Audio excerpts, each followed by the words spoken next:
Welcome to Profiles in Eccentricity, a show about weirdos.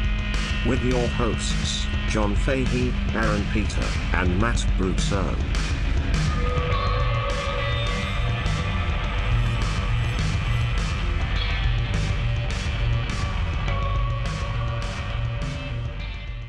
Hello, folks. Welcome to Profiles in Eccentricity. It's the show about weirdos, doggone it. My name is John Boyd. It is John Boyd time. I am the COVID kid. COVID barely 18. You know that, Aaron. Mm-hmm, that's right. Joining me as ever, of course, handsomest boy under the sun, Sultan of Smut. You're going to love the way he looks. Aaron Joseph Peter. That's me. I'm also in my residency at Dr. Infinity School. Yeah. Really hoping to close the loop. Yeah. You're going to be there forever, dude. What, time? Yeah, right. Speaking of a real doctor. Uh-huh. A man whose tail I'd like to put in my mouth. Oh. Yeah. Close the loop. To the middle of my screen. To my right, John's left. On this screen, actually, Matt Brousseau is here. Hi guys. Hello, Thank you. Matt. How are you? I'm doing all right. Your lighting Yeah? is impeccable. Do you have some sort of lighting system? There's a light right here, and I moved. My roommate left to stay with his girlfriend, so I have so I took over the whole kitchen table. Well, also we have that bit of daylight coming in from your There's a left. touch over there. Yeah, it's that good old Chineseville light. Don't know if that's. I think that's the old phrase. Yeah. You fellas saw that Linda Tripp died? No. Yeah. Yeah. She was died. 70. 70. I mean, John Sick. Prine just died. Yeah. Well, people will miss him. Yeah. Yeah. I mean, he died in his prime. No. He died in his prime? How did Linda die? Well, she was a Trip? trip. She was a trip. She was a trip. I mean, Any trips? Any trips? So in one of the articles talking about Linda Tripp's death, they kind of rehashed the whole Lewinsky thing and how the Star investigation was stalling out until she came up with like 20 hours of videotape when she was taping her conversation It was with her friend audio Monica. tape, right? Audio. Yes, audio Yeah, tape. yeah, Yeah, but that's what I do with And- you guys. Right, but she didn't tell her, and she basically got off of wiretap fraud Yeah. because Yeah. she turned over state's evidence. Yeah, she exchanged for immunity, so she committed a got away felony. with a crime. Yeah. She got away with a crime to kind of do dirty work. Yeah, but It's in the very article, sketchy. Totally. Anyway, so in the article they talk about John Goodman playing her. Yes, I was just in going to bring that SNL. up. Yes. And they're like the 6'2" Goodman, who was quite overweight at the time, played Linda Tripp memorably on SNL, and like, who, as he's talking to his friend Monica while secretly recording her at a restaurant, he orders a Bloody Mary and 2 AA batteries. 2 AA batteries. Yeah, That's funny. very good. They said that she enjoyed the Goodman impressions, except for one, which hurt her feelings, which I'd really like to see that one. Yeah. Because I'm sure it brought the house down, whatever it Yeah. was. Hey, I wonder- Saddam. Monica, thank you for the beret. I love it. Yeah, and apparently at the end of the grand jury testimony for Monica, they were like, do you have anything else to say? And she goes, I hate Linda Tripp. Linda Tripp. Yeah. Well, she was also like 25 years older than her. And so it was just yeah. this weird relationship. Yeah. Yeah. Monica showed up as basically a kid in D.C., and every single person around her just took advantage of her, it sounds like. Well, they were mad that she had this job Oh, yeah, sure. for, Hey, you drinking some wine there, pal? Yeah, friend. was that Manischewitz? Wow. No. Hey, it's Passover. Mazel. I was at the Hungarian grocer yesterday, Huh. and this is Garamori. I don't know, Oh. some Hungarian wine. Garamori? Yeah. Oh, she was in this first season of SNL, right? Yeah. Garamori! And then we Bernie, no more Bernie today. That's Right. Bernie's out. That's a surprise. I mean, he was behind. I mean, I Yeah. know he was behind, but also there were so many delegates to go. And, I mean, wouldn't you think that things could be largely different after this whole crazy thing that's sweeping the nation? He's friends with Joe Biden. Like He's friends. yeah, He's him and friends Joe with him. Biden. Joe Biden was one of the few people who took him seriously became friends with him when he went to. I'd be They fucking went to the taking him Senate. serious too. If I finished 11th every race I was in, Yeah. Be like, yo, this dude's no joke. This Bernie means it, man. I'm telling you, man. Don't sleep on this dude. It's my Joe Biden impression. That's really good. No wonder he did so well with black voters. This guy sounds just like Tone Loc. Yeah, I was surprised. Yeah. Yeah, but a lot of primaries were getting pushed. Is so- Wisconsin still happening today? That was yesterday. Okay, so and are the results from that? Is that why he dropped? No, the results are going to No. take like a week. It said. Yeah, and I think they pushed New York till Yeah. God knows when. So it was pretty much insurmountable at the time. He should. I don't want to even talk about it. I was talking to a few people and they were saying that, with the way Warren's doing in the media right now in terms of releasing like plans for the Yeah. coronavirus recovery and Obama talking her up and the fact that she still has not endorsed anybody, it may be a good move or maybe possible that Biden picks her as VP. Yeah. Which, I think it'd be a smart move if you want to win over some of the progressives, but they were probably going to vote for him anyways. The ones that are Warren heads. I've been seeing some of the people we know and other people trying to flame Warren on Twitter and whatnot, calling her a sellout. Okay. All right, sure. We just got a bigger fish to fry right now than our own fish. Yeah. Right. And I say our, I don't mean Democrats. I just mean adults Yeah. who can read. Yeah. Yeah. It's not gonna always be that interesting. simple. Oh well. Matt, you Hey. got a little Way to tasty go. something for us? Yeah, that was I really rolled rolled into this one. I want to talk about another a shithead though.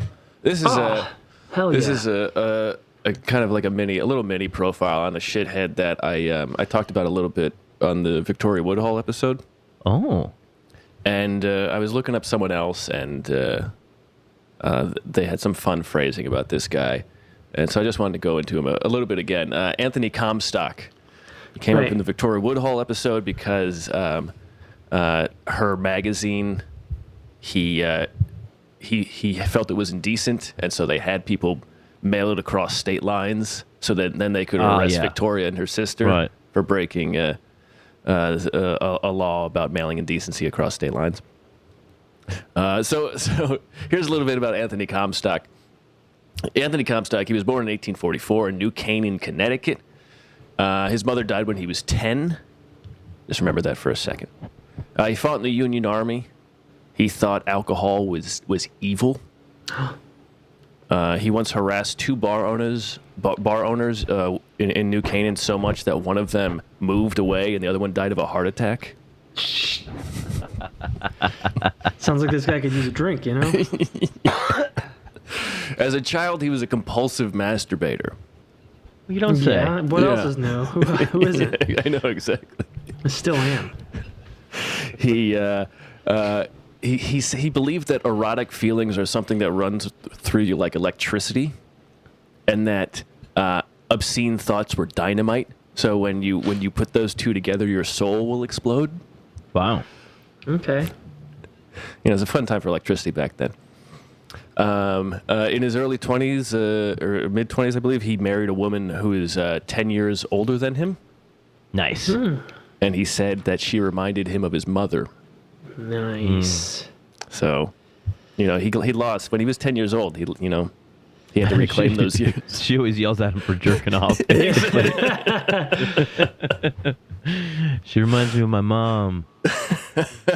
What are you doing in there? Well, Dr. Infinity used to have a masturbation problem, but he licked it. God,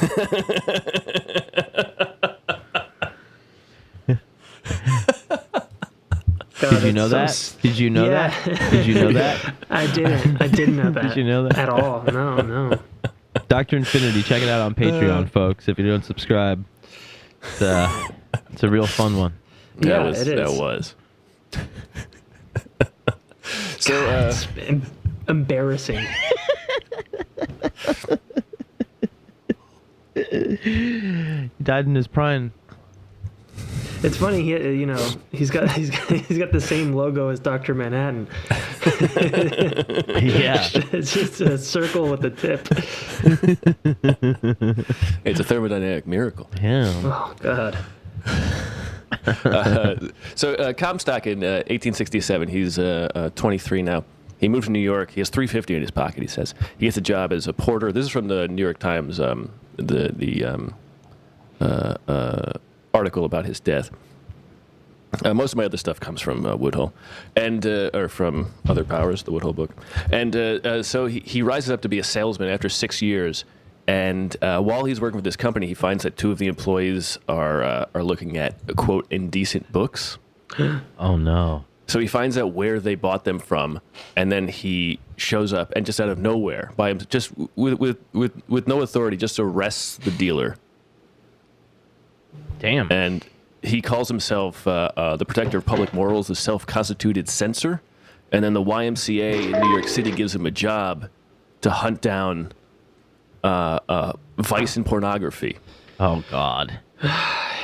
So you hire the compulsive masturbator who married his mom to hunt down porn? It sounds like a dream job for this guy. Exactly. He Dream starts jobs, I'll carrying a take gun. that job. Yeah, give me a gun. Give me the porn. Show me the porn. I get to steal porn from people with a gun, Yeah. No. and No, you'll pay me? show me where the really weird stuff is. In the back. Yeah, what's behind the curtain back there? Mm-hmm. The beaded. It's the anal beaded curtain. It's the beat it curtain.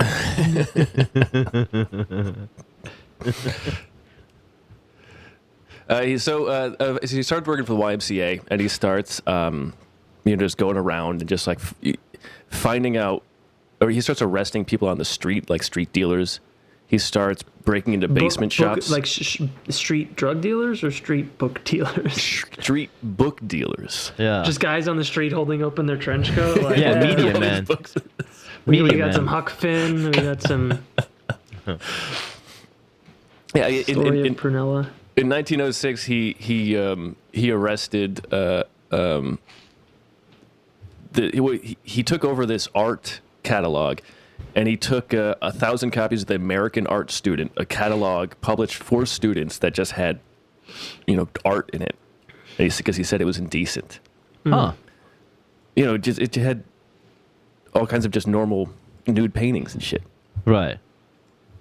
He went after Margaret Sanger because she published a pamphlet about birth control, and he actually drove her. She fled to Europe to get away from the. She was summoned to. She was supposed to be arrested and brought to court. And so throughout his career, this is according to him, he. Let me see. He seized 134,000 pounds of obscene books. Wow. 100,000. God damn it. 194,000 lewd pictures. Nice. 60,300 rubber articles. The fuck does that mean?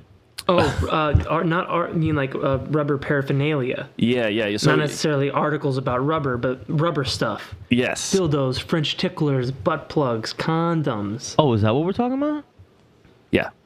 I'm Really? guessing. Yeah. So yeah. Rubber so articles. And so Goddamn like rubber shit. and 5,500 indecent playing cards. Those were big. Listen to our Civil War episode if you want to hear about those. Yeah. Never understood that, man. What do you mean? The Civil War? No. No, how to play cards, man. No, just not like jack off why in solitaire? why you gotta have Tits on your poker deck. Yeah, Well, or where worse, you know? Well, I mean, back then, the only porn you got was like, you know, the Civil War one. It was like the drawings that your brother sent you. Yeah, but if it was the only place you saw it, you'd be like, hey, fellas, I don't really feel like playing cards anymore. I feel like I want to play solitaire. Exactly. Now beat it.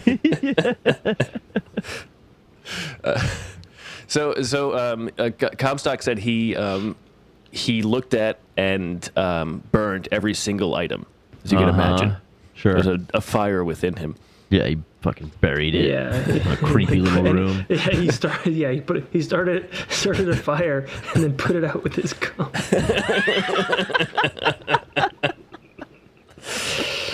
That's very good, Aaron. It's very gross. I'm wearing these rubber articles for safety. He bad. he started the New York Society for the Suppression of Vice, and I'm gonna send you guys over our channel. I'm gonna send you the seal he made for it. The left part of the seal is a cop arresting a man. The right part is a well-dressed man burning books. Is this going to be in the chat? Yeah, Slack. In Slack or in chat? in Slack. Slack. Oh my god, that's so fascist. Here's what we do. We put people in cages and we burn books. Exactly. That's what we got here. Damn, that's brutal.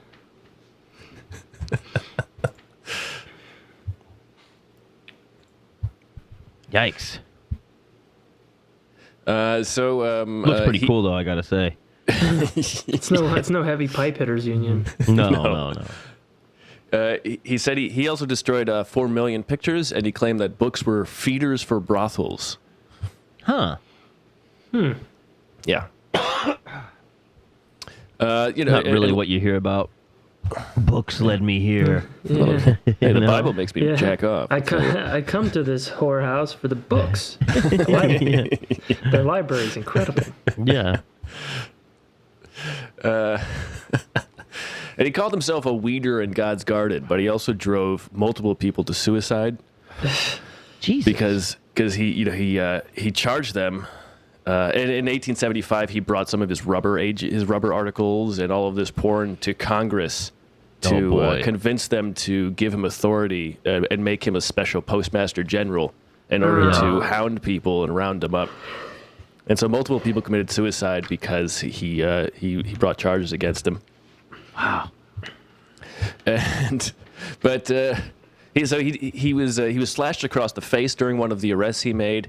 Nice. Later in life, he was hit in the head, and it forever fucked up his brain. So for the last 15 years of his life, he was just kind of out of it a little bit. Played a lot of solitaire. You had to have a lot of things re-explained to him. Well, where'd I get all this cool shit? No, you hate this stuff. Exactly. Rubber articles and plant. There's been a misunderstanding. I see the light I now. don't understand.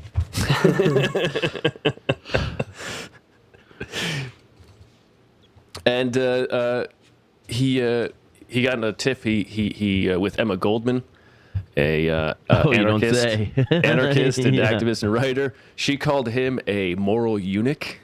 Nice. Oh, that's good. And he died in 1915. Some say from the blow to his head. But and he always got in these tiffs with all of these writers and stuff. Was it George Bernard Shaw? He went after George Bernard Shaw, and George Bernard Shaw coined the term Comstockery, which is censorship because of perceived obscenity or immorality. Yeah, of course. Yeah, I mean, you're getting into just suppression of art. Yeah. And politics. You get carried away with enough with that shit. And he bragged that I found this here. This is he bragged that he drove 15 people to commit suicide. Oh boy. Oh, he'd brag about it? Yeah. Damn. He was 5'10". He was about 200 pounds. He had these big, fat Burnsides. This big, bushy. And he died in 1915.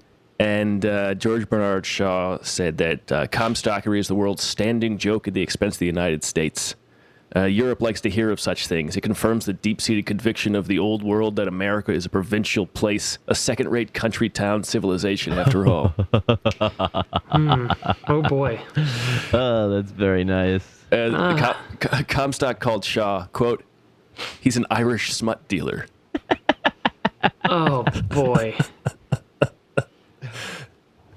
John would love to have that on his tombstone. Exactly, Big that's time. what I was thinking. Big time. And Great. also, one of his proteges that he tutored was J. Edgar Hoover. Oh, they were both dressing up You're like kidding. ladies and shit. Yeah, man. It's funny how all those guys they're always so close to each other, you know? It's always the people that came up under, McCarthy or something, you know? They always really find each other. Doing Yeah. crazy stuff. Can we take a little break and then come back and do Aaron's piece? Yeah. All right, I got your piece right here. Okay, good. All right, let's take a break and then we'll be right back.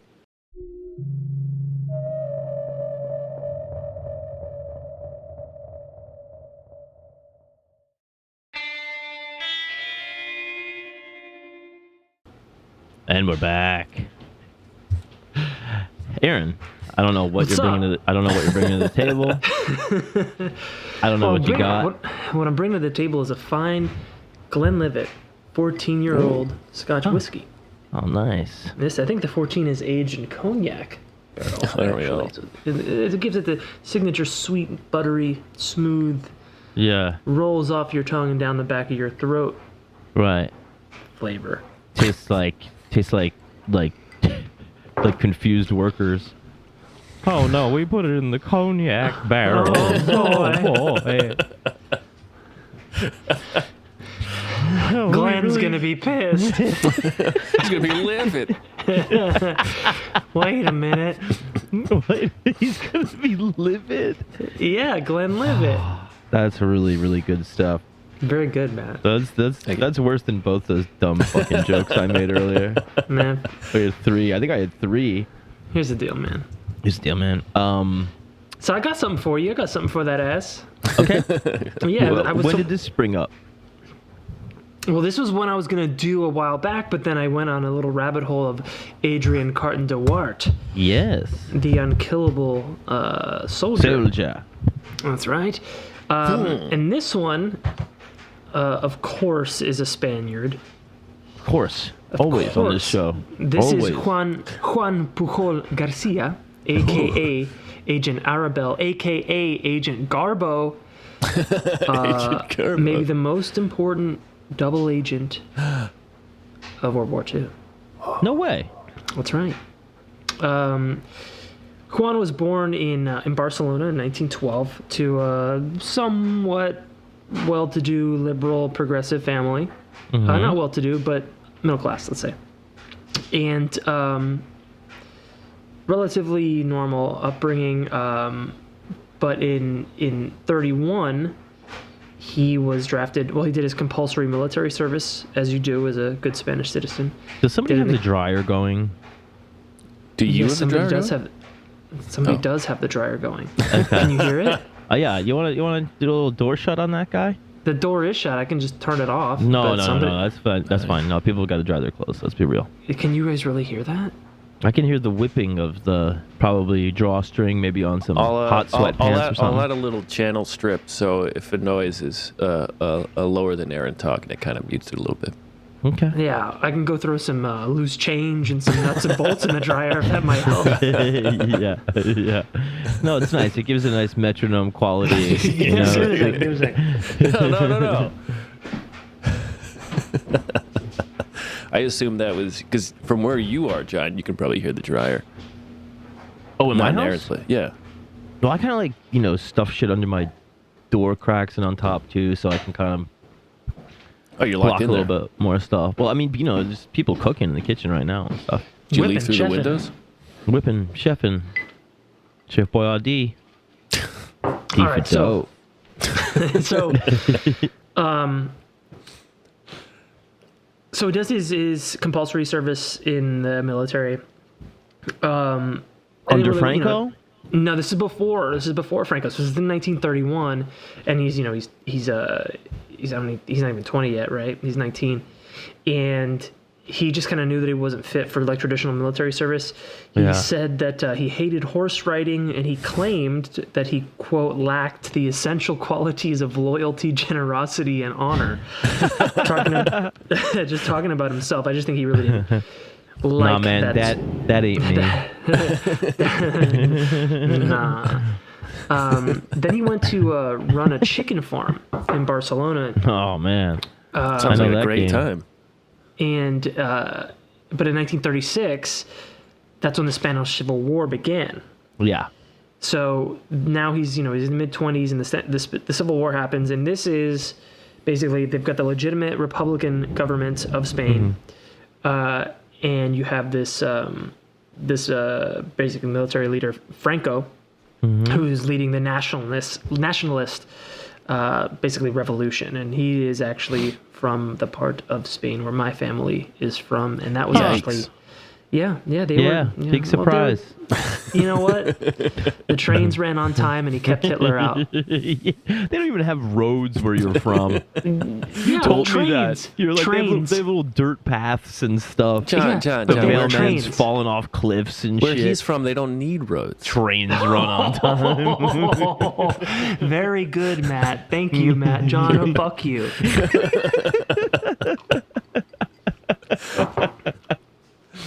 The trains ran on time. They did. They didn't even were have actually shoes there. No, because you rode the train. Without shoes? They were good trains. They must have been clean. They're on time. That's I'll right. let the trains be my shoes. That's right. I'll go into the city barefoot like a psycho. Hello, I'd like a job. Was that a British accent? Were you squishing grapes? So Barcelona. that's right. So the Spanish Civil War breaks out. His sister's fiance was taken by the Republican forces. Yikes. And later, she and her mother were both arrested and charged with being counter-revolutionary. So he already had he was definitely not into Franco and the fascist nationalists, and even so with the legitimate Republican government, he was not into them because in his eyes they were kind of just as bad. Okay, now also, can you fill me in on something, because I'm not too smart, or educated, and you know that. I do. Yeah. And I don't wear shoes. I'm a simple shoeless Spaniard. Your footwear frightens. So within on the Republican side also was the communists and anarchists. That's right. So, the Spanish Civil War was kind of this proxy war for the whole world. It was kind of like a preamble to World War II, I think, in my opinion, because you had all of the other world powers sending, influence their way. So you had the legitimate Republican government was aided by, the communists in Russia and the homegrown anarchists and anarchists from all over the world, and even and American sent troops over as well. I mean, George. But what was the makeup of the Republican government? I guess, like in Parliament, let's say, in Spain. Yeah. I think they were probably kind of more left leaning, right? But a lot of I think the socialist Carlists, parties, like kind of like Christian parties, all that kind of thing, like and I kind think of a also hodgepodge. a heavy Carlist contingent, which was the monarchy of Spain. I see. And I think we mentioned that in a previous profile. I don't remember which one, but I think we talked about the Carlists, and and that was the thing about Juan. I think he also had sympathies towards the previous monarchy. Right. Yeah. But they, as is the case with, let's say, more democratic styles of government, what makes it work in one way is that it is diverse and it includes everybody. But they turn on each other. They turn on each other, right? Yeah, the benefit exactly. that the nationalists or the fascists have is that they're united under a strong man. Yeah. It seems like usually a lot of times And the way dissent they is get not encouraged. right, And it seems like a lot of times they get away with it is they don't divide until after they win. Right. Perhaps like in the case of like Iran, for instance. Right. You know, you had like a ton of people that were fighting on that side that were all communists and stuff like that, and they didn't know it was going to be like a hardcore, you know, Islamic government. And so then they were kind of like, oh shit, you know, he kind of just traded in, you know, one strong man for another kind of thing. Right. Well, even when Iran was making all sorts of progressive changes for the better of their people, they were still overthrown. You know, well, yeah. Again, outside forces involved, but Right. But, I mean, don't you think that there still is fighting against each other, but they all claim to do it in the name of the strong man is never taken over. It's everybody underneath him is constantly squabbling to be the second in line, right? Right. I think they're what they are vying for is position in the hierarchy and proximity to the strong man, and therefore access to power. Whereas the contingents in the Republican side are really just squabbling over who's more right, Sure. who's correct, who's more pure, right? Yeah. And so those gave him a bad taste in his mouth for both the nationalists and the Republican side. There's again a lot of infighting between them, and also he really wasn't like vibing with the anarchists, like kind of guerrilla terrorist style tactics. He thought it was kind of uncouth. And, you know, the Nazis also, you know, they sent soldiers to help Franco because they considered, you know, him a friendly fascist. Yeah. Irish fascist soldiers and Irish communist soldiers also. We talked about that before. Yeah, we did. Yeah. It was really it crazy. was kind of this Everybody weird piled proxy on. war. Yeah. And then, Yes.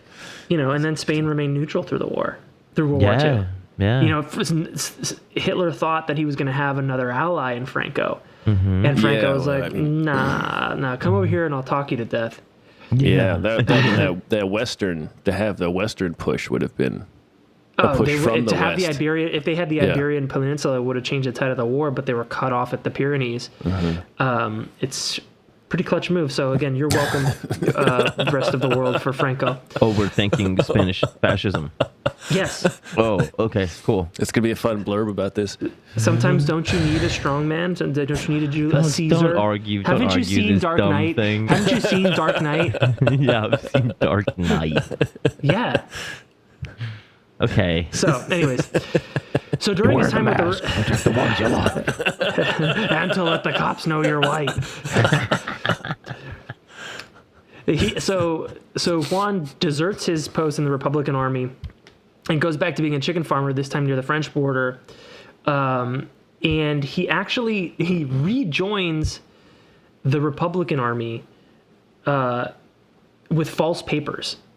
So he gets some friends to draw up false papers, rejoins the Republican military with the intention of deserting as soon as possible,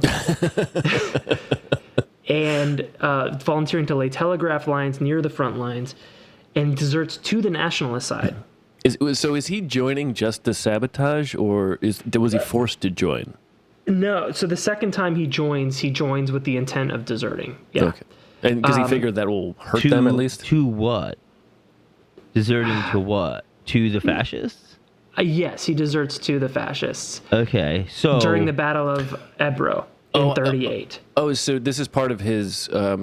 This is before he's even building his resistance. This is not even okay. sanctioned. This is just his idea. Yes. Okay. Yeah. Yes. Okay. So because he figures, well, fuck these, the people that I thought were the legitimate government, they're all squabbling and infighting and treating family members like shit. People that I know, treating them like shit. Mm-hmm. Well, I'll try the nationalists, I guess, right? Over there, he's treated like shit there. Well, after he defects. Yeah, so now he defects to the national side, and even them, he doesn't like how surprisingly fascist they are, and his colonel, when Juan expresses sympathy for the monarchy, his colonel beats the shit out of him and throws him in jail. Jesus Christ, that's amazing. Ain't it a bitch though? Ain't it a bitch though? Where it's like Benedict Arnold, he becomes a traitor. Or are you gonna defend Benedict Arnold right now? No, I'm just saying, ain't it a bitch when the guy he's like, hey, I'll help the British. And the British are like, hey, man, you're a fucking traitor. Fuck you. Thanks for the help, but fuck off, you fucking asshole. Thanks, but no thanks. Yeah. Well, It's like, hey, the it's like, cops, oh, the man, cops I'll always cheat call on you my- a snitch. yeah, I'll Yeah. cheat on my girlfriend with you, and then she goes and tells her Yeah, girlfriend. you're a cheater. And now you're not getting laid by anybody. It's fucking bullshit. I don't fucking Now you gotta go cheaters. to doctor. You gotta go to Doctor Infinity School. Infinity Medical. Every cure. It's just No, Aaron. Two things. What were the three things he couldn't do in the army? Generosity, loyalty. Oh what else? yeah. Loyalty, generosity, and honor. He wasn't good at it. He said. Yeah. it's important to know your limitations. I mean, But he still I think his mom was Catholic, and his dad was like mad progressive. So I think there was this like interesting influence with him that he still had a good sense of right and wrong, yeah. and a sense of duty. But I don't think the options that were presented to him were this fractured government that couldn't decide what it was, and the Yeah. other option was a military dictatorship. And so, which kind of leads him down this road, to which I'll get to. But so he gets the shit kicked out of him. he gets it. He's a reluctant participant in the Spanish Civil War. The Republican side treats him like shit. The Nationalists treat him like shit. Now tell me his name again one more time, too. His name is Juan Pujol Garcia. Okay. So he leaves his military service with a loathing of both fascism and communism, and by extension Soviet Union and Nazi Germany. He's not a fan of either of them. He did say that he was proud that he had managed to serve both sides of the war without firing a single bullet. So he's discharged. He meets this woman named Araceli Gonzalez. Now we're talking. He marries her. She's a beautiful, buxom Spanish Buxom. woman. Oh, dear That's God. right. Caliente. And I think she works at the Bank of Spain, and that comes into play later when he uses her connections. Really? So now, by this point, it's like 1939, and Things are heating up. Germany has already invaded Poland. Spain has declared themselves neutral, and in 39, Britain goes to war with Germany. And I think at this point is when he decides to put into action those things I was telling you about, this kind of sense of duty and a sense of right and wrong. And he tries to help out Britain in their war against Germany. And he approaches the British 3 different times with offers to spy for them. And they basically say, thanks, but no thanks. You have no... Like, you've done nothing. You fired no bullets in the 2 wars that you served, and you don't have any loyalty, honor, or generosity, right? Your own words. So after the 3, he even through his wife, through the banking connections, she tries to vouch for him, but still nothing. So he decides just to like be an entrepreneur spy, and so he decides that he would establish himself as a German agent before approaching the British again. So he builds his resume spying for the Germans, right? So he creates an identity as a fanatic pro-Nazi Spanish government official who could travel to London on official business. He got a fake Spanish diplomatic passport by tricking a printer into thinking that he worked for the Spanish embassy in Lisbon, Portugal. Damn. None of that was true. Wait, what do you think the trick was? One simple trick. I think it was something. Yeah, printers hate it. Well, back then, like you could just like say, This guy. "You won't last 4 years playing this game." That's so dumb. So, It sounds like a sitcom, though. oh, dude, it totally is. Except for like how The fact fucking that mad real it's- it was. He contacted an Abwehr agent in Madrid, and Abwehr was the German spy service kind of thing. And they accepted him based on these fake documents. They gave him like a espionage course for dummies. They sounds told fun. him how to do like secret writing. They gave him a bottle of invisible ink, a code book, and 600 pounds. This is for stuff you could expenses. mail away as like a 6th grader. You could. Totally. Spy totally. kit. It's a spy he got a spy kit out of the back of Boy's Life. So he got instructions to move to Britain and recruit a network of British agents. So he was offering Germany, like, to become a spy for you, a double agent for you. So he posed as a Spanish official who was flying to London, and this is when he's in Lisbon, Portugal now. So he poses to Portuguese officials that he is a Spanish official flying to London. He makes contact with Nazi officials in Madrid, and he tells them, I'm interested in spying on Britain for the Third Reich. So he starts sending the Nazis fake information that they thought was from London, but it was actually mailed from Lisbon to Madrid. So he becomes like an independent contractor, double agent for Britain that Britain didn't even know they had. Whoa. Right? Every piece of mail just starts with just some British idiom, and they're like, "Oh, it must be from London." Yes, exactly. Pip pip and cheerio, mein Führer. Yeah. So he moves to Lisbon. Never sets foot in London. He moves to Lisbon, Portugal, and he uses. I thought you said Lisbon. Oh. London. He's in Portugal, and he uses encyclopedias, reference books, magazines, and a tourist guide to Britain. And newsreel reports that he saw in cinemas to create credible reports that appeared like they came from London. That's great. So like he would throw details in his reports and travel expenses that would check out. Like he would get stuff from the British Railway Guide and be like, "Oh, I ate at the fucking whatever cafe off of this stop. Here's my expense reports." He's catfishing. Yeah, and he stopped at the Sparrow in Piccadilly Circus. Oh boy! Authentic London food. So he also, at this point you have to remember that all of Europe had different currencies at this point, and they weren't under the euro yet, right? So weird. And he also didn't understand the non-decimal system that Britain was using. So like he would just so at the time, Great Britain's currency was the pound sterling, which was divided into 20 shillings, and each shilling had 12 pence. Yes. And this was just like too much for him. so he would just like tally up his receipts and not add them up. He would just be like, I just itemized them and sent them in because I don't care to nor have the time to add everything up. So, and he would just say, "Oh, I'll send you the total later, but in the meantime, here are my receipts." But he must have just seemed like a busy guy then. He was busy because he was busy creating a fake network of 27 different secret agents who didn't exist. Wow. Each with their own backstory and biography. Yeah. This guy has one eye. Oh man, he's a real character. I think he's gay too. Yeah, I know he is. He smokes a pipe and shit.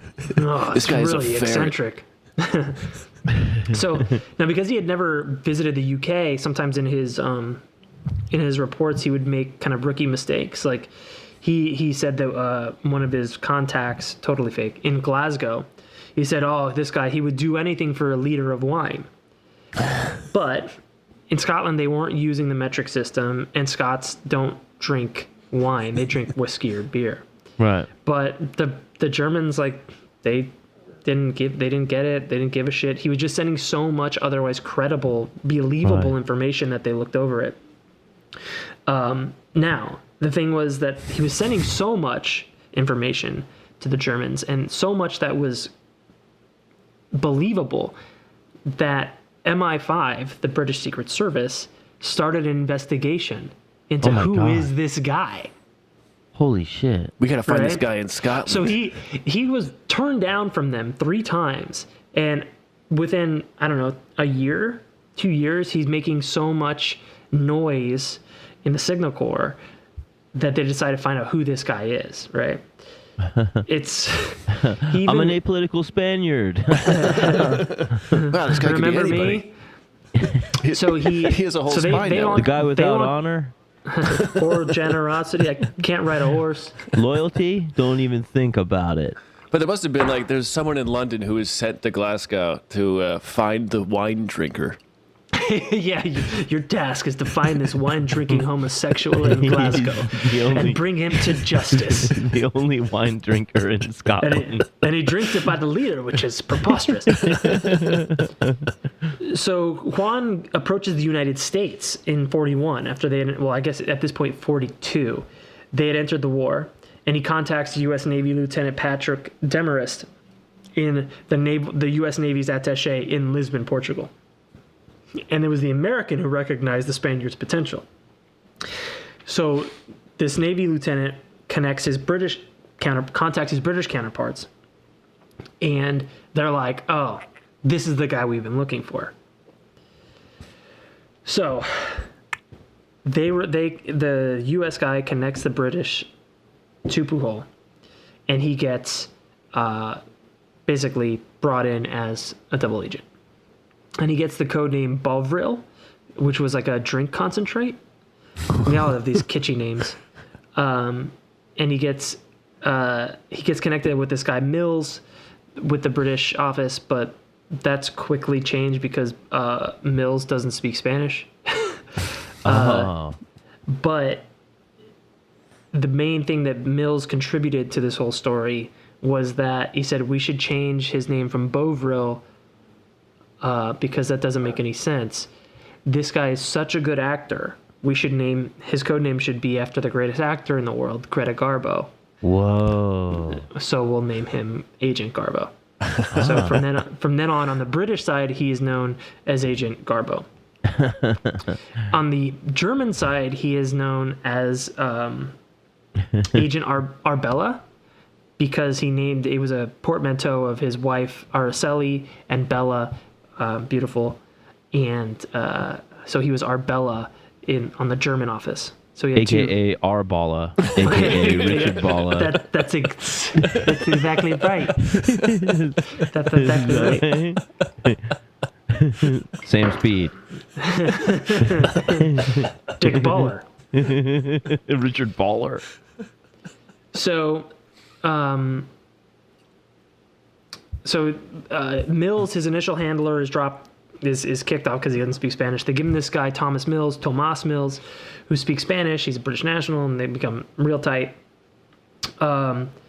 Together, Harris and Pujol wrote 315 letters of averaging about 2,000 words each, sent to the Germans.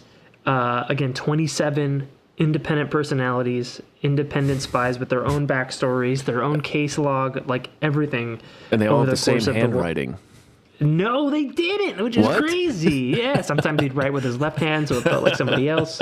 Really? They said that his spy network was so efficient and verbose that his German handlers were overwhelmed with the content that they made no further attempts to recruit any spies in the UK.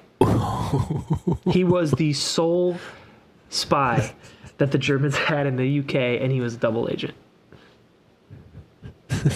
He's a one-man spying machine. Exactly, and he was also unique in that he was, in terms of double agents, is that he deliberately set out to become one.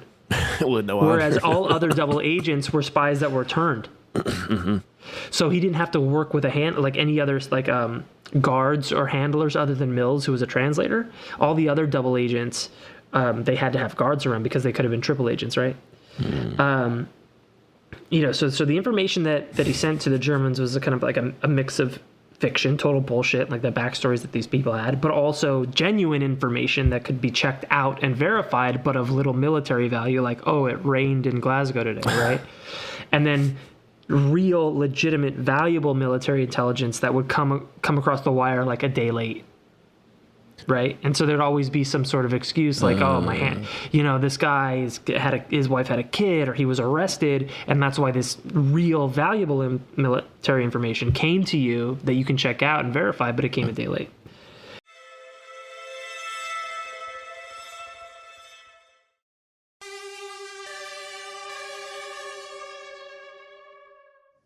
And we're back. That's right. Sorry, I had technical difficulties. So, like I said, Juan was producing so much information that the Germans were just pleasantly overwhelmed with it. And in 42, just before the Operation Torch landings in North Africa, Garbo's Agent Garbo, Juan, his fake agent, who was stationed on the River Clyde, reported that a convoy of troop ships and warships had left port, and they were painted in Mediterranean camouflage, which was true. This was all true. But the letter was sent by airmail and postmarked before the landings, but he had it deliberately delayed by British intelligence in order to arrive to German high command too late to be useful. So German high command received this intel, which was valuable and totally legit, other than it came from a fake agent, but they received it a day late. Even then, the Germans replied to him saying, quote, "We are sorry they arrived too late, but your last reports were magnificent." Wow. That's such a good idea. It's really brilliant. It's Just it's a like lot of content, man. yeah. That's what it is. You got to pump it out. You got to make content, Yeah. But it's like a 15-year-old kid watching the newsreels before movies and then writing to someone about them. And then someone who hasn't seen the newsreels yet being like, wow, this could be... Oh my God, this guy is good. Yeah. So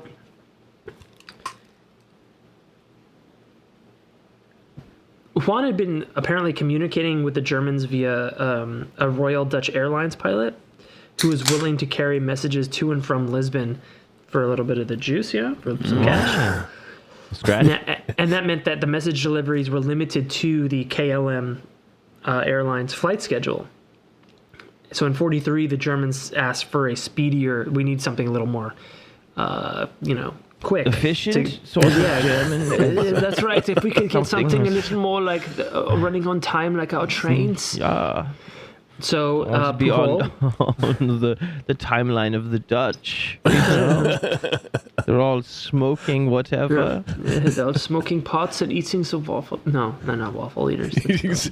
Well, they do have the Stroop waffle, don't they? That's right, the Stroop waffle, and that's a good snack. So Pujol and Harris created another fictitious person, a fictitious radio operator. Out of sight. Hey, If you just listen to what's I'm a fake radio operator. Lisbon, you're on the air. I'm the second lieutenant in the Stroop waffle. it's time for The deception. Stroop waffle, like the Luftwaffe. Oh boy, that's really Very, funny very good, Jeff. to me. So this is like another. I mean, he just created. Anytime it was convenient, he created agents and shit. So He's just smoking cigarettes in some fucking Portuguese cafe. Yeah, Seems like drinking it's always fucking convenient. Oh, dude, it sounds like a writer's dream. Like, Yeah. just make up fake people. I mean, people may die or live based on the quality of your fabrications, but You're go never for going it. to believe what this crazy Welshman said next. Oh, man. He once It's just so fucking ridiculous. he lied about he made up a story about his agent in Liverpool, again, didn't exist, that he had fallen ill just before a major fleet movement from the port of Liverpool, and that's why he was unable to report that event. So to support that story, that agent eventually died, and they put an obituary in the local newspaper that was then sent to German high command to show that, see, I couldn't tell you because the guy died overnight when I would have got the information about this fleet movement. He also persuaded the Germans His name to... was Jeff Jefferson? He persuaded My people the are Germans... dying out here, dude. He persuaded the Germans to pay a pension to that agent's widow, who Brilliant, also didn't brilliant. exist.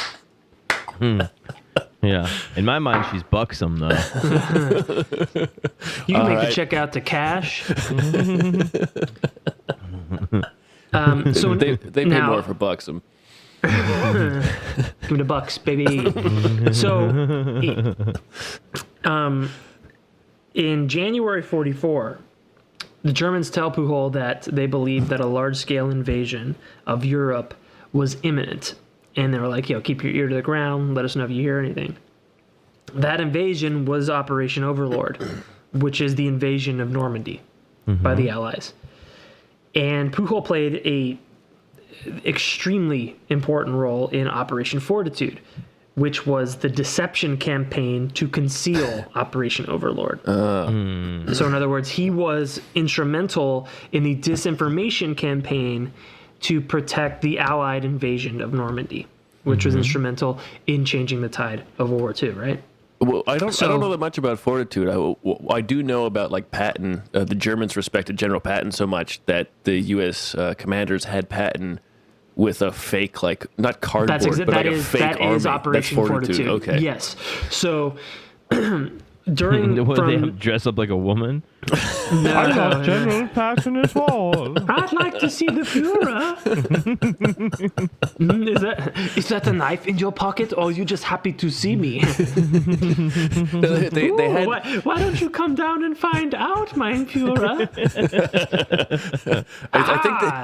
I think they had like they would send out like fake articles about Patton and his army and like tank crews near the beaches, and so the Germans would fly over and they'd see these fake tanks. That's exactly right. Without knowing that they were fake. Right, that was all part of Operation Fortitude. So from January 44 up until D-Day, which is June 6, 1944, Wow. he had sent over 500 radio messages, oftentimes, over 20 messages a day, all just fake bullshit chatter. During the planning for Normandy, the invasion of Normandy, the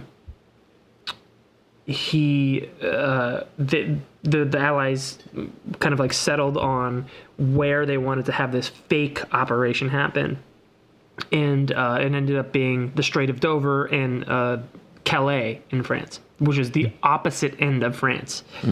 So Normandy is the south of France, and Calais is the north of France. And it worked. And so- the Germans actually put forces there. They fucking bought it, dude. So Yeah. It's really incredible what they did. So Operation Fortitude, they had inflatable tanks. That's right. Yeah. Inflatable boats, a whole fake divisions, all stationed in Calais. The radio messages that they sent, all of the correspondence that was sent was talking about Patton being there, and that this was the real invasion. So Pujol had basically convinced German high command, that there were 75 divisions in Britain, when really there was like 25 or 50, and that the entire invasion of Normandy was a diversion for the real invasion, which was supposed to be in Calais. Really? Yeah, But those people were all Nerf or Lego. Yeah, they're basically the Nerf. Well, the Lego people were in Sweden in their Volvo tanks, and he said that they said that there was like the first U.S. Army group of 11 divisions, which was like 250,000 men, led by Patton, was all in Southeast Britain waiting to invade Calais. So the Germans sent there were fake planes, fake radio messages, fake tanks. Guys in towers with coconuts for earphones. Exactly. It was like fucking the second act of Stargate. It was incredible. They were smashing them together like they had horses. Oh yeah. You know what the good thing about these horses? They work great as radio when they're done. So the German high command was so convinced by Agent Garbo or Agent Arabelle or whatever you want to call him, Juan Garcia. That's right, Juan Pujol Garcia. That they kept, how many divisions? I gotta look at my notes here. They kept 2 armored divisions and 19 infantry divisions in Calais all the way up until August, which is 2.5 months, 3 months after D-Day. They thought there was another one coming. They were even after he had sent information to Germany saying that that Normandy, which was supposed to be a diversionary invasion, was so successful that they aborted the invasion of Calais. But they were so convinced by his prior intel that they kept entire divisions and infantry there for basically till the end of summer. That's huge. Yeah. It is one of the most probably single important individual efforts Yeah. that turned the tide of the war. Yeah. To keep the Nazis on the beach. Yeah. Yeah. Nazi It's beach. crazy. Sunning. Nazis love the sunning, beach. Sunning. Drinking ales or Bavarian It's a beach Nazi party. What's to worry about? The invading forces should be here soon. Don't get too much of a tan, otherwise we'll kick you out. Yeah. So for his job over these, let's say 3-4 years, he was paid the equivalent of, at the time, $340,000 to support his network of 27 agents. What that is in American dollars yeah. is probably $1 million. He had like one of those farms of like, these people adopt kids. Server bots. Oh, yeah. Yeah, I know exactly the same He had thing. a whole army of server bots that didn't exist, and he was just collecting Bitcoin mining money. It was really brilliant. So even so, D-Day happens shortly after we drop a couple of bombs on, what do you call them, John? Sorry, what? Well, I'm D-Day sorry, happened. The war ends after D-Day, but after we drop a couple of bombs, I forget what you call them. Civilians? Are you talking about? Are you talking about the good Japanese people? Is that what That's you're right. The talking good people of the land of the rising sun. The Nippon, as it's called, actually. So the war ends, and this is as just right around the war's ending. But for his service to the German Wehrmacht and the Third Reich, No. as Agent Alaric, aka Juan Pujol Garcia, he's awarded the Iron Cross by Hitler himself. No. That award is normally reserved for frontline fighting men, and like I said, it requires Hitler's personal signature. Yeah. Okay. It was presented via radio because he's, overseas, and he received the physical medal from one of his German handlers after the war ended. So even after the war ended, he maintained his cover. No way. Yes. That's going to As be fun Agent- at parties, though. Where it's like, as Agent Garbo. and I got an Iron Cross. As Agent Garbo, member of the British MI5, in November 1944, just a few years after becoming a Iron Cross holder, he received a member of the British Empire from King George VI. No. And so the Nazis never realized they had ever been fooled, and Pujol earned the distinction of being one of probably the only one that we know about to receive decorations from both sides of World War II. That's amazing. Absolutely incredible. And what's the Iron Cross for, Juan? Literature, Yeah. create fan fiction. I mean, really, the power of, The pen really is mightier. The medium was Yeah. letters. Yeah. So Yeah. after the Second World War, he moved back to Madrid with his wife. He was super mad paranoid about getting found out by the Nazis, that he was a double agent and still in Spain. But he even neglected to go to the German embassy in Madrid to collect his last 20,000 peseta check. Smart move. But so his wife just went in, flashed her tits, and picked it up. Are you being serious? She didn't flash her tits, but she was a She was beautiful woman. buxom. All right. She was very Oh, buxom. Yeah. She collected Yeah. the check for him. Yeah. Then he Tits falling all over the keyboard. oh god. It was, Even a typewriter Sloppy couldn't mess. handle it. Yeah. oh god, it's like you could just throw our tits on a keyboard. It's like a Ouija board. So then, because he's so paranoid, he what everybody thinks happened is that he went on another secret mission with MI5 to Angola, and then died of malaria in 1949. No. Uh-huh. But that's not what But- happened. That's the official course it's version, not. right? That's the official story. But he moved to Venezuela. Why? with our- Why? Why would you go to South America? That's where they all are. Well, yeah, that's Well, what not Venezuela, though. They're not in Venezuela. They're in Argentina. Mainly in Argentina, some Yeah. in Brazil. Brazil. But Yeah, 'cause they like the Venezuela's, soccer. Venezuela's, pretty far removed from Argentina and Brazil. Brazil's a big It's so country. crazy. Argentina's on the other side. And Venezuela at the time was, the new frontier. Yeah. So you can kind of go disappear there, and everyone speaks Spanish, right? So he goes to Venezuela, and shit gets kind of on the rocks with his wife because she's like, "Why are you hating out? Why are you such a pussy? Wait, what? You helped defeat the Nazis, but you can't fuck me." That kind of stuff. Oh. You're just making shit up. Yeah, that part I made up. I just stole that. I just stole that from Blow. Have you seen the movie Blow? Yes, of course. What? You don't know to fuck me anymore? So anyway, but she gets fed up with his bullshit because he's mad paranoid and like it's just annoying. It's just not and he's got shit on his mind, man. Yeah. So a lot of ins, a lot of outs. a lot of what have you. So they have a divorce, and he lives in Venezuela where he lived in relative anonymity, running a bookstore and like a gift shop and shit. And I think he had some kind of he had some like self-loathing about the paranoia. About a retail lifestyle. No shit. About he was paranoid about ever getting found out.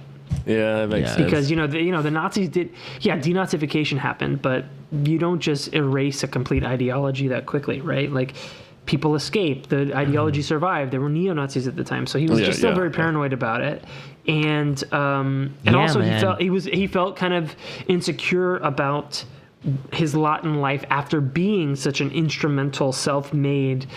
But why? It seems like his contribution was largely positive. That's the thing. And then he moved, and then he basically, in perhaps his opinion, what kind of thing? Now what? Now what do I do? What does Michael Jordan do after the NBA? Right? It's like, oh fuck, do I just gamble now? What do I do? Mm-hmm.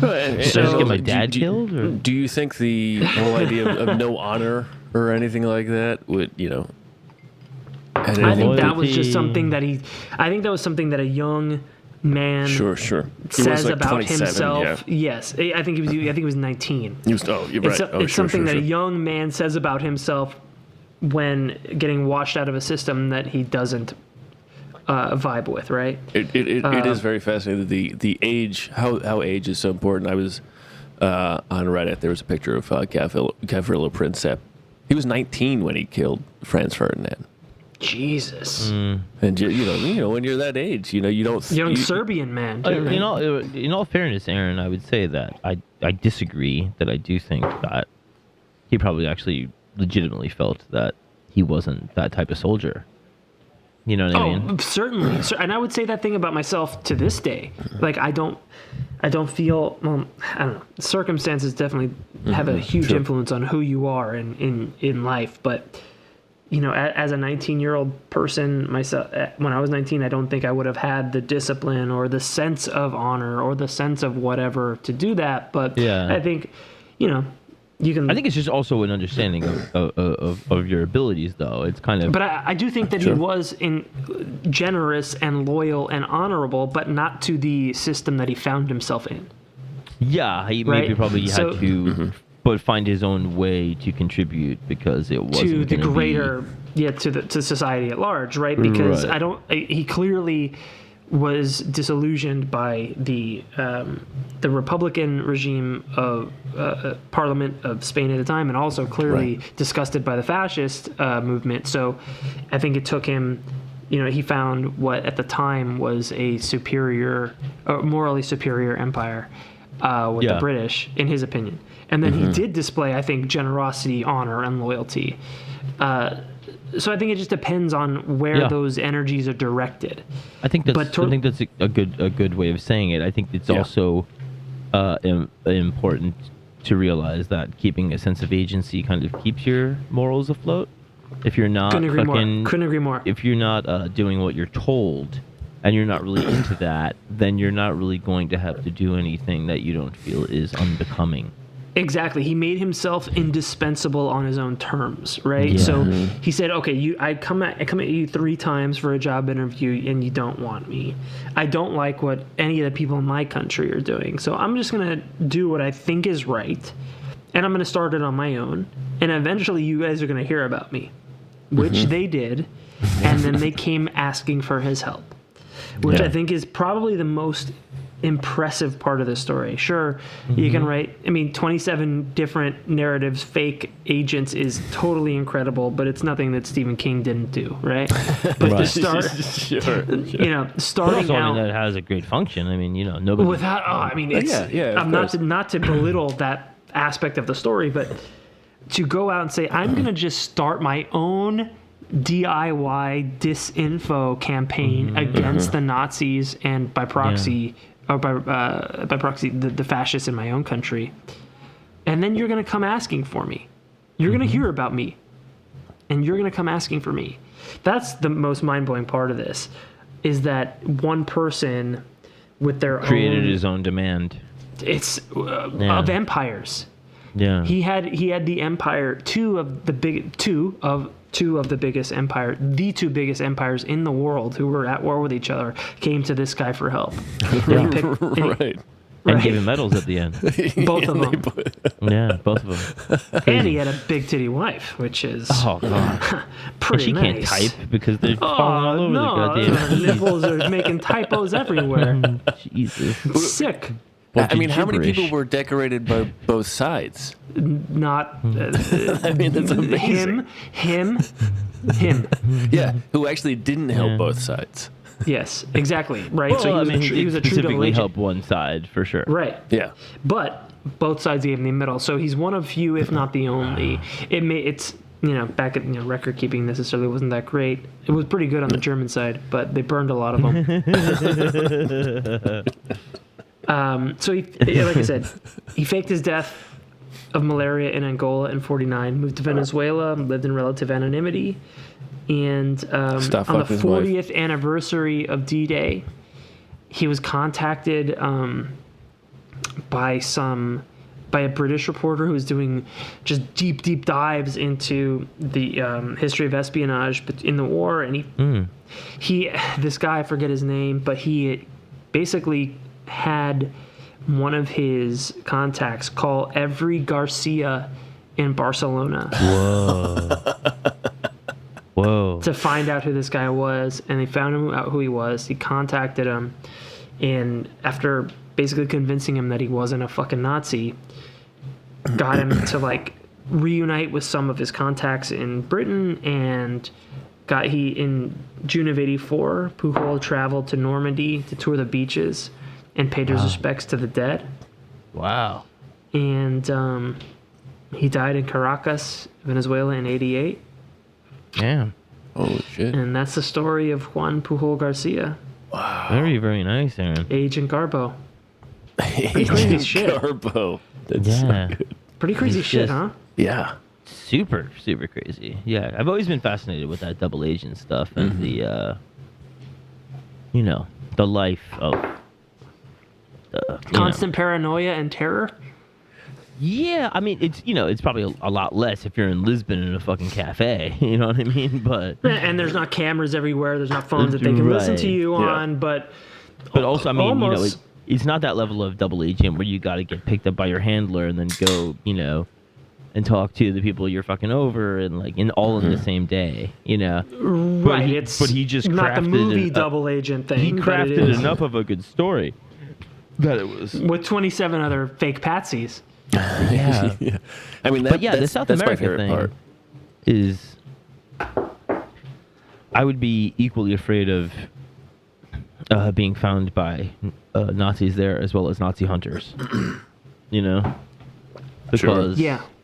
it was they were all going to South America for that reason. Yeah. after The Nazi war. hunter thing, is something I can't believe that we haven't touched on yet. I know. Because it's such a cinematic and poetic type of story, right? And it's crazy. And there's And there's illegal, presumably. I mean, you're yeah, but hunting there's man. there's 5 very famous Nazi hunters. Yeah. And it's a very, other than Magneto. Magneto makes 6. Yeah, he's probably tops. Yeah, He's probably the my best Nazi favorite, yeah. hunter. He traveled to Argentina, found these fucking German bastards. Man, he's good. Don't just be Das Beste, Big Burger. Wow, that's like 3 podcasts in a row we've done that. Oh yeah, it's twice. But it is Twice in this one. right now on Amazon they've got that Hunters series with Al Pacino. Yeah. And he plays a Nazi hunter, and it's it's maybe something we should touch on at some point. But yeah, they all For went to sure. fucking I have something that I think predates that a little bit, but is in kind of the same category that I'm Nazi queuing hunting? up. Yes, very much like the freedom retribution fighter. for a great atrocity type of thing. Yeah, it was kind of like more like the freedom fighter house, but then like they all became like founding Israeli people, and then Like Ariel Sharon type of stuff. There's an interesting kind of like series of events that happens there.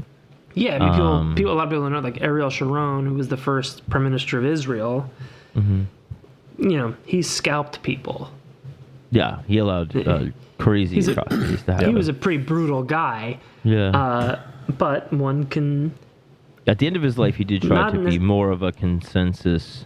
Yeah, of course. As person. a young man, you're always a little crazier, but also the circumstances do dictate sometimes your behavior. So For one sure. can sympathize with. Yeah, if Although you come you out may of not forgive, a you may sympathize machine-like death camp thing, you might be. Yeah, you might few be, scalps here or there, maybe. Do. You might be kind of like, man, I need to up my savagery.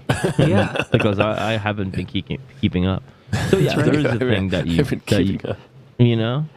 Keeping up with the Browns. the Browns. The Von Browns.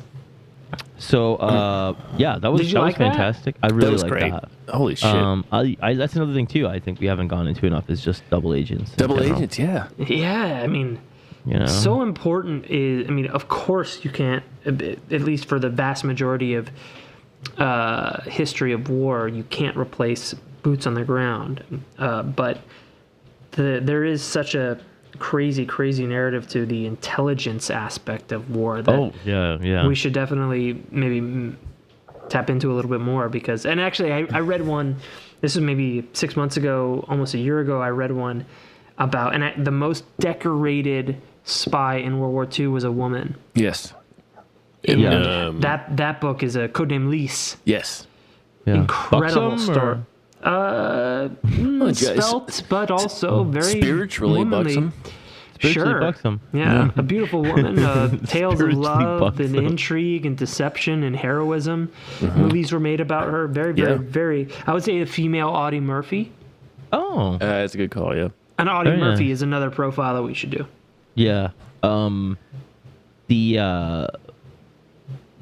Just the high wire nature of it and the I think falling into both roles, Yeah. and not even knowing who you really are thing is kind of very interesting. Yeah, But I mean, what would you do if you're in a fucking prison camp and you feel like you're gonna die unless you roll on your compatriots or suck somebody's dick? Like, boy. Yeah. That was a big thing too, though. Like with when it came to the Revolutionary War in Ireland, is the main reason Michael Collins won was cracking the intelligence thing. There was one night where he, I think, executed like 15 informers in one night, and then the British Army just threw a tank out into the Irish, like Gaelic football stadium, and just started lighting people up. That was their response. That's how you knew that he was right. When they respond. He struck a nerve. Yeah. And they killed like a guy. One guy just like, they rolled the tank out and this guy just kicks the football over it and keeps playing, and then they shot him. Oh, and then boy. they just started lighting up people in the stands. Game but on! It was the destruction of the intelligence network is what won the war, hands down. It Find always out who that does. guy was. That Yeah. guy sounds amazing. Yeah. The guy to... I'm the guy that kicked the football over the fucking tank. All right. The you're fucking, right. the fucking cunt was in the game of footy. What you expect me to do? Third team on the fucking field. It's fucking bullshit. Somebody throw a yellow at him. It's a fucking red card. Let's finish out before my battery dies again. Hey, Aaron, that was a really wonderful fun. profile. Aaron, I that's really like that fantastic. a lot. Thank you. I'm really glad you did. Boys, I love you very much. I'm going to say goodnight. My name is John Fahey. I'm Aaron Pita. Matt Brousseau. Good night, everybody. We love you. Good night.